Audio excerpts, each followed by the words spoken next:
सोलापुरात अनेक राजकीय घडामोडी घडताना दिसत आहेत. नुकतेच विधिमंडळाच्या अंदाज समितीचा दौरा झाला.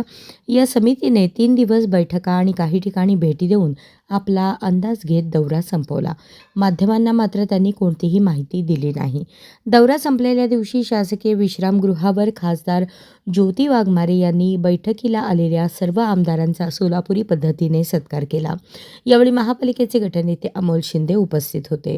याचवेळी अंदाज समितीचे अध्यक्ष आमदार अर्जुन खोतकर यांच्या भेटीला सोलापुरातील MIMचे प्रभाग क्रमांक 20 मधील नगरसेवक अझहर हुंडेकरी हे आपल्या नगरसेवकांसमवेत शासकीय विश्रामगृहावर आले होते.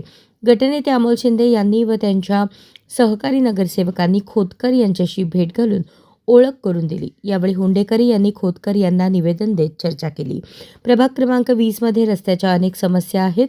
अमृत योजनेतून केलेल्या ड्रेनेज लाईनचे काम निकृष्ट झाले आहे. तसेच होटगी रोडचा सुरू असलेल्या रस्त्याबाबतही नागरिकांमधून प्रचंड नाराजी आहे. कुमठानाका ते सिद्धेश्वर साखर कारखाना हा रस्ता मंजूर असूनही होत नाही.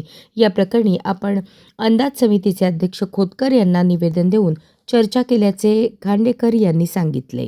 अशाच नवनवीन अपडेटसाठी जनता राज्य न्यूज चॅनलला सबस्क्राईब करा, लाईक करा आणि शेअर करायला विसरू नका.